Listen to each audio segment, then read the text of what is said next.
សូមជម្រាបសួរនិងស្វាគមន៍មកកាន់កម្មវិធីព័ត៌មានសំណង់នៃអចលនទិបប្រចាំសប្តាហ៍ជារៀងរាល់សប្តាហ៍យើងតែងលើកយកព័ត៌មានសំខាន់ៗពាក់ព័ន្ធទៅនឹងវិស័យសំណង់និងអចលនទ្រព្យនៅកម្ពុជាជូនលោកអ្នកនាងទស្សនាដូច្នេះកុំឲ្យខាតពេលយូរសូមអញ្ជើញទៅទស្សនាមាតិកាព័ត៌មានដូចតទៅLICADHO ថាកំណើនបំណុលមីក្រូហិរញ្ញវត្ថុជាហានិភ័យនៃការបាត់បង់ដីធ្លីអភិបាលខេត្តប្រាប់ពីវិធានការដោះស្រាយបញ្ហាការលិចលង់នៅខេត្តព្រះសីហនុរដ្ឋាភិបាលកំពុងសិក្សាបង្កើតតំបន់សេដ្ឋកិច្ចពិសេសនៅភូមិភាគឦសានរដ្ឋាភិបាលចេញប្រកាសអន្តរក្រសួងថ្មីដើម្បីរឹតបន្តឹងស្តង់ដារសំណង់គ្រប់ប្រភេទកម្ពុជាក្រុងផលិតថាមពលពន្លឺព្រះអាទិត្យឲ្យបាន 15% ក្នុងបណ្ដាញជាតិISI ផាមជាប់ធន់ជានិរន្តរ៍ Color បរិក្ខារបន្ទប់ទឹកដែលមានការរចនានិងដំណើរការដ៏ល្អឥតខ្ចោះ Polygon ទៅយុឧត PPR សម្រាប់ទឹកក្តៅនិងទឹកត្រជាក់ K Rock ក្បឿងខ្មែរស្រកាលេងLICADHO ថាកំណើនបំណុលមីក្រូហិរញ្ញវត្ថុគឺជាហានិភ័យនៃការបាត់បង់ដីធ្លីចេញផ្សាយកាលពីថ្ងៃទី7ខែសីហារបាយការណ៍ស្រាវជ្រាវរួមគ្នារបស់សម្ព័ន្ធខ្មែរជំរឿននិងការពារសិទ្ធិមនុស្ស LICADHO និងសមាគមធៀងថ្នោតបានបង្ហាញថាគិតត្រឹមដើមឆ្នាំ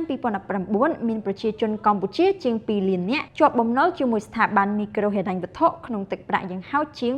$8,000 លានហើយមកដល់បច្ចុប្បន្នគឺមានប្រមាណជាង1លានប្លង់ដីដែលត្រូវបានដាក់ជាទ្រព្យបញ្ចាំដោយឡែកសមាគមមីក្រូហិរញ្ញវត្ថុកម្ពុជាបានច្រានចោលពីលទ្ធផលនៃរបាយការណ៍នេះដោយលើកឡើងថារបាយការណ៍នេះពឹងផ្អែកលើវិធីសាស្ត្រដោយមានការស្ទង់មតិមិនទាន់មានព័ត៌មានគ្រប់ជ្រុងជ្រោយដូច្នេះគឺមិនតំណាងឲ្យស្ថានភាពមីក្រូហិរញ្ញវត្ថុជារួមនៅកម្ពុជាទេក៏ដូចជាបង្កើតឲ្យមានរូបភាពអវិជ្ជមានដែលគ្មានភាពប្រកបនិយមដល់គ្រឹះស្ថានមីក្រូហិរញ្ញវត្ថុនៅកម្ពុជាទាំងមូលផងដែរទន្ទឹមនឹងនេះសេចក្តីប្រកាសព័ត៌មានរបស់សមាគមក៏បានលើកឡើងថារហូតមកដល់ពេលនេះគ្រឹះស្ថានមីក្រូហិរញ្ញវត្ថុបានចូលរួមចំណែកយ៉ាងច្រើនដល់កំណើនសេដ្ឋកិច្ចកម្ពុជាបើយោងតាមទិន្នន័យរបស់ធនាគារពិភពលោកមីក្រូហិរញ្ញវត្ថុបានចូលរួមចំណែកកាត់បន្ថយភាពក្រីក្រពី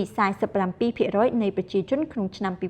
2007ដល់ 13 កដកសញ្ញា 5% នៃប្រជាជនក្នុងឆ្នាំ2014អភិបាលខេត្តប្រាប់ពីវិធានការដោះស្រាយបញ្ហាលិចទឹកនៅខេត្តព្រះសីហនុអភិបាលខេត្តព្រះសីហនុឯកឧត្តមគូចម្រើនកាលពីថ្ងៃទី5ខែសីហាបានប្រាប់ឲ្យប្រជាពលរដ្ឋបញ្ឈប់ការរំលោភប្រឡាយដើម្បីកុំឲ្យខេត្តព្រះសីហនុមានការលិចទឹកកាន់តែខ្លាំងក្នុងខេត្តមួយនេះការលិចលង់ទឹកយ៉ាងខ្លាំងនេះបានបង្កផលលំបាកជាច្រើននិងប៉ះពាល់ដល់ទ្រព្យសម្បត្តិក្នុងគេហដ្ឋានប្រជាពលរដ្ឋពាក់ព័ន្ធទៅនឹងបញ្ហាខាងលើនេះឯកឧត្តមគូចម្រើនបានបញ្ជាក់ថារដ្ឋបាលខេត្តបាននឹងកំពុងធ្វើការដោះស្រាយបញ្ហានេះហើយប្រាប់ឲ្យប្រជាពលរដ្ឋឲ្យបញ្ឈប់ការរំលោភប្រឡាយដើម្បីឲ្យទឹកអាចរំដោះបានក្រៅពីនេះឯកឧត្តមក៏បានឲ្យដឹងថារដ្ឋបាលនឹងមានការស្ដារប្រឡាយនៅពេលខាងមុខគូបញ្ជាក់ថាការរំដោះទឹកក្នុងខេត្តព្រះសីហនុគឺរំពឹងទៅលើប្រឡាយឬអូរដែលជាផ្លូវសម្រាប់នាំយកទឹកពីទីក្រុងចូលទៅក្នុងសមុទ្ររដ្ឋាភិបាលកំពុងសិក្សាបង្កើតតំបន់សេដ្ឋកិច្ចពិសេសនៅភូមិភាគឦសាន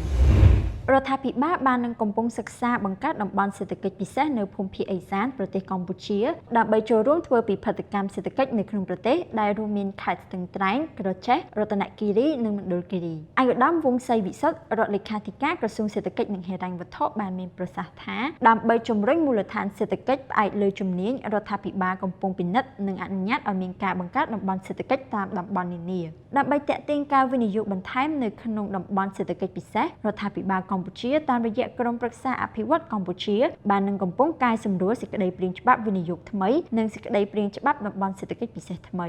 យោងតាមក្រុមប្រឹក្សាអភិវឌ្ឍកម្ពុជាបច្ចុប្បន្ននេះកម្ពុជាមានតំបន់សេដ្ឋកិច្ចពិសេសចំនួន21ទីតាំងកំពុងដំណើរការនិងគម្រោងតំបន់សេដ្ឋកិច្ចពិសេសផ្សេងទៀតកំពុងដាក់ស្នើសុំគោលការណ៍វិនិយោគរដ្ឋាភិបាលចេញប្រកាសអន្តរក្រសួងមួយថ្មីដើម្បីរឹតបន្តឹងស្តង់ដារសំណង់គ្រប់ប្រភេទក្រសួងរៀបចំដែនដីនគររូបនីយកម្មនិងសំណង់រួមជាមួយនឹងក្រសួងយុតិធម៌បានចេញប្រកាសអន្តរក្រសួងថ្មីមួយកាលពីថ្ងៃទី2ខែសីហាស្ដីពីនីតិវិធីនិងបែបបទនៃការធ្វើអធិការកិច្ចសំណង់ក្នុងគោលបំណងរឹតបន្តឹងស្តង់ដារសំណង់គ្រប់ប្រភេទទាំងអស់នៅកម្ពុជា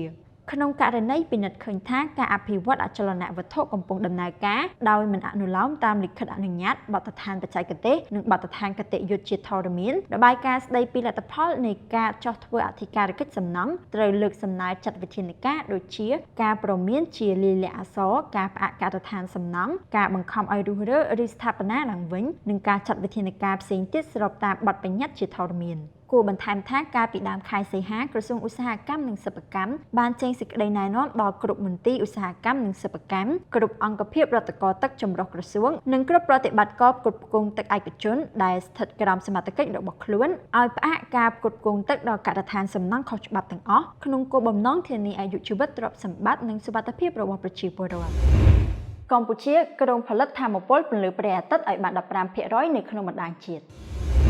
រដ្ឋាភិបាលបានប្រកាសថាឆ្នាំក្រោយនេះថាមពលដែលផលិតចេញពីថាមពលពន្លឺព្រះអាទិត្យឬសូឡានឹងរួមចំណែកប្រមាណ 15% នៅក្នុងបណ្ដាញជាតិដែលជាការចូលរួមក្នុងការកាត់បន្ថយការប្រែប្រួលអាកាសធាតុលោកកែវរតនៈអគ្គនាយកអគ្គិសនីកម្ពុជា CDC ថ្លែងនៅក្នុងសន្និសីទសារព័ត៌មានថាការបញ្ចេញថាមពលពីរោងចក្រសូឡានឹងចូលរួមជាមួយថាមពលផលិតចេញពីវារីអគ្គិសនីដែលបច្ចុប្បន្នតំណាងប្រមាណជា